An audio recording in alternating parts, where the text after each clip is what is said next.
Hello everyone, welcome back to the channel. आज इस video में हम डिस्कस करेंगे पियाजे की theory, Piaget's theory of cognitive development. इस थियरी के अंदर पियाजे जो हैं वो क्या कहते हैं कि जो बच्चा होता है उसके अंदर कुछ बेसिक स्ट्रक्चर्स होते हैं जो इनबिल्ट होते हैं, बेसिक मेंटल स्ट्रक्चर्स होते हैं और उन्हीं स्ट्रक्चर्स पे बेस्ड होती है उसकी लर्निंग। ठीक है, तो जीन पियाजे जिनका जन्म हुआ था बेसिकली 1896 में and died in 1980, and we are going to deal with the Piaget's theory of cognitive development. पियाजे का संज्ञानात्मक विकास का सिद्धांत इसको हिंदी में बोला जाता है। और अकॉर्डिंग टू पियाजे, पियाजे कहते हैं इस थ्योरी के अकॉर्डिंग, और पियाजे के अकॉर्डिंग हम कह सकते हैं कि children are born with very basic mental structures on which all subsequent learning is based. Getting my point? मतलब बच्चे के अंदर कुछ मेंटल स्ट्रक्चर्स होते हैं जिनके ऊपर उसकी जो लर्निंग होती है, आने वाली जो भी लर्निंग होती है वो कम्प्लीटली बेस्ड होती है। ठीक है, उन स्ट्रक्चर्स के बारे में आगे हम पढ़ेंगे जिससे हमें पता चलेगा कि like what are those structures. So let us read about those different structures. What are these? So first is schema. You can see here schema. Schema is basically, अगर हम जनरली समझें तो स्कीमा है क्या? स्कीमा जो है basic building block के नाम से भी इसको जाना जाता है। बेसिक बिल्डिंग ब्लॉक क्यों कहा जाता है?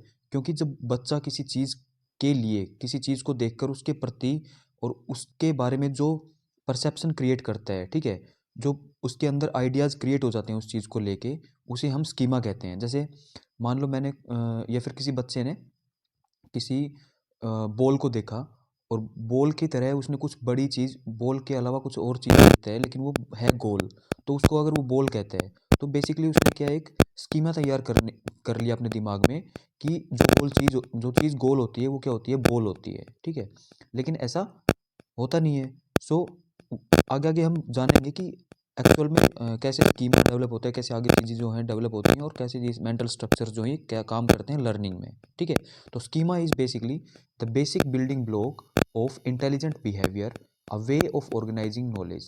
मतलब जब हम किसी भी नॉलेज को, किसी भी ज्ञान को ऑर्गेनाइज कर लेते हैं अपने एक वे के अंदर, ठीक है, या फिर इसको कह सकते हैं कि ऐसा वे जिसके थ्रू हम किसी नॉलेज को ऑर्गेनाइज कर लेते हैं और उसी के आधार पर हम दूसरी चीज़ों को भी क्या करते हैं, उनके साथ भी डील करते हैं। ठीक है, दूसरी बात कह सकते हैं these are the mental structures of preconceived ideas. ठीक है, सो बालक के मस्तिष्क में जो चीज़ें पहले से जमा हैं, ठीक है, बालक के मस्तिष्क में पहले से जो चीज़ें जमा हैं और उनका उपयोग करके किसी वस्तु के प्रति जो धारणा बनाता है बच्चा, उसे क्या कहते हैं, स्कीमा कहते हैं। ठीक है, एग्जाम्पल देते हैं। देखो, जैसे ये है यहाँ पे कौवा, ठीक है, व्हाट इज दिस, क्रो, और यहाँ पे है पिजन। तो अगर बच्चे ने कौवा देखा, ठीक है, क्रो देखा इसने, उसने देखा कि दो पैर होते हैं, ठीक है, एक चोंच होती है, और फिर वो देखता है किसी पिजन को, तो वो उसको भी कौवा समझने लगता है। ठीक है, क्योंकि उसने स्कीमा किस चीज़ का बिल्ड किया कि जिस भी पक्षी के, जिस भी ऐसे जानवर के एक मतलब जैसे आंखें होंगी, ठीक है, दो आंखें होंगी, एक चोंच होंगी और पैर होंगे ऐसे दो, तो उसको क्या बोलेंगे, कौवा बोलेंगे, वो कौवा है। ठीक है, लेकिन जैसे ही उसने पिजन को देखा तो उसका दिमाग थोड़ा मतलब क्या समझेगा उस चीज़ के बारे में कि वो भी क्या है, कौवा है। ठीक है, उसको भी अगर कौवा पहचान रहा है वो, तो वो डेफिनेटली हम कह सकते हैं कि that is what schema that is working. ठीक है, स्कीमा वहाँ पे क्या करता है, काम करता है सिचुएशंस में। ठीक है, उसके बाद अगर बात करें, सेकंड पार्ट आता है एडेप्टेशन। एडेप्टेशन की अगर बात करें तो अनुकूलन क्या है? अनुकूलन या एडेप्टेशन, बेसिकली इसके दो प्रोसेस होते हैं, one is assimilation and another one is accommodation. ये हम अच्छे से पढ़ेंगे आगे, तो अडेप्टेशन भी पढ़ेंगे, पहले इसको चेक करते हैं कि what is assimilation. So assimilation जिसको हम आत्मसातीकरण कहते हैं हिंदी में, ठीक है, किसी भी चीज़ को आत्मसात करना। ठीक है, आत्मसात करना, application of previous concept to new. मतलब अगर कोई हमारे अंदर ज्ञान है कोई, ठीक है, प्रीवियस नॉलेज हमारे अंदर कोई प्रीवियस कंसेप्ट बना हुआ है, ठीक है, उस कंसेप्ट के बेस पे हम कोई न्यू कंसेप्ट की फॉर्मेशन अगर करते हैं, ठीक है, that is what assimilation. Using an existing schema to deal with a new situation. अगर हमें ज्ञान प्राप्त है पहले से ही किसी भी चीज़ के बारे में और उसको यूज करके हम किसी नई सिचुएशन में क्या करते हैं, उस चीज़ के हिसाब से एक्ट करते हैं, तो वो जो होता है असिमिलेट करना होता है, असिमिलेशन होता है, ठीक है, यानी कि आत्मसात करना, उसी चीज़ में एक तरीके से घुला मिला देना चीज़ को, ठीक है। नेक्स्ट अगर बात करें तो adding something to previous schema is what assimilation. हम क्या करते हैं, अगर हमने किसी नई चीज़ को देखा, ठीक है, जब नई चीज़ को देखते हैं तो अगर हमें पहले से उस चीज़ के बारे में कोई ज्ञान है तो उसके अंदर हम क्या कर देंगे, प्रीवियस जो नॉलेज हमारे पास उसके अंदर हम कुछ ऐड कर देंगे, ठीक है, तो वो क्या बन जाएगा, असिमिलेशन या फिर आत्मसातीकरण हो जाएगा, ठीक है। तो हम कह सकते हैं कि प्रीवियस नॉलेज को, प्रीवियस कंसेप्ट को नए कंसेप्ट के साथ जोड़ना।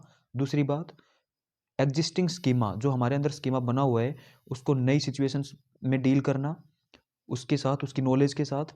तीसरी बात, something add to the previous knowledge is basically what, assimilation, ठीक है। आई होप ये अच्छे से आपको इतना समझ में आ गया होगा। यहाँ पे जो है वो आता है अकोमोडेशन। अकोमोडेशन इज व्हाट, समायोजन, जिसको हिंदी में बोला जाता है। अकोमोडेशन इज समायोजन, अकोमोडेट करना चीज़ों को, कैसे, changing of previous concept in new situation.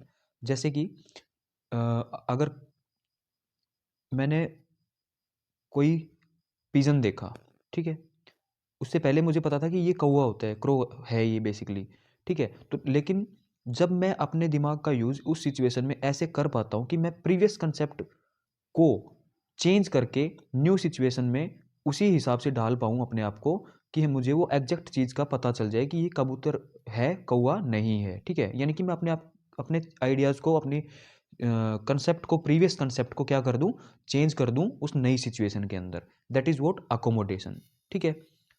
Accommodation के बाद अगर बात करें तो आता है हमारे पास इक्विलिब्रेशन। इक्विलिब्रेशन क्या है, संतुलीकरण, ठीक है, संतुलनीकरण या फिर संतुलीकरण। इक्विलिब्रियम की जो स्टेट होती है, इक्विलिब्रियम का मतलब क्या होता है कि दो चीज़ों के बीच में संतुलन करना, ठीक है, संतुलन बनाना। तो इक्विलिब्रेशन जो है, what is equilibration, matching of children's adaptive functioning to situational demands. यानी कि जो चिल्ड्रन जो है, बच्चा जो है, वो जो अडेप्ट करेगा, ठीक है, और जो सिचुएशन डिमांड कर रही है, उन दोनों के बीच में जो मैचिंग जो होगी वो क्या होगा, इक्विलिब्रेशन होगा। इसको अच्छे समझते हैं। It helps in removing inconsistencies between reality and personal perspectives. यानी कि जो रियलिटी है और जो हमारे पर्सपेक्टिव हैं, ठीक है, उन दोनों के बीच में जो इनकंसिस्टेंसी बनी हुई है उसको रिमूव करने का काम कौन करता है, इक्विलिब्रेशन का होता है। यानी कि उस सिचुएशन को क्या कहते हैं, हम इक्विलिब्रेशन कहते हैं, ठीक है। तो अच्छे से इसको और समझते हैं। देखो, सबसे पहले क्या होता है, असिमिलेशन, ठीक है। असिमिलेशन के बाद इक्विलिब्रेशन। अगर कोई न्यू सिचुएशन है हमारे पास, ठीक है, तो एक न्यू सिचुएशन अगर आएगी, तो न्यू सिचुएशन आएगी तो क्या होगा, उस चीज़ को लेके संतुलन नहीं बन पाएगा हमारे पास, ठीक है। हमारा संतुलन जो है वो नहीं बन पाएगा नई सिचुएशन में। हम नहीं समझ पाएंगे कि ये कबूतर है या ये चील है, ठीक है। तो उसके बाद क्या होगा, असंतुलन बन जाएगा, यानी कि डिसइक्विलिब्रियम की स्टेट जो है वो फॉर्म हो जाएगी, बन जाएगी यहाँ पे, सॉरी।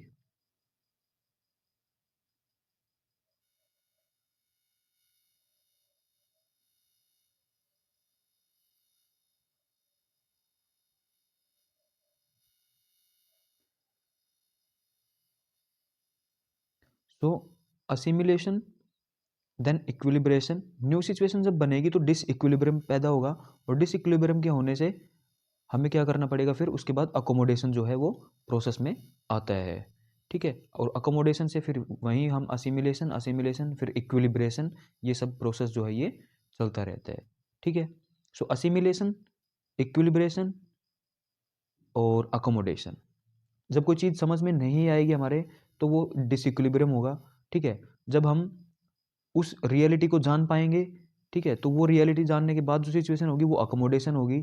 उससे पहले की जो सिचुएशन होगी, जो नई सिचुएशन के अंदर जब आएगा बंदा, तो वो न्यू सिचुएशन होगी, ठीक है। उससे पहले इक्विलिब्रियम में है ही ऑलरेडी, ठीक है। और असिमिलेशन क्या होता है, आत्मसात करना, यानी कि किसी चीज़ के लिए अपने आप को उसी के हिसाब से ढाल लेना या फिर असिमिलेट कर लेना उस चीज़ से, यानी कि प्रीवियस नॉलेज के अंदर कुछ नया ऐड कर देना इज व्हाट, असिमिलेशन।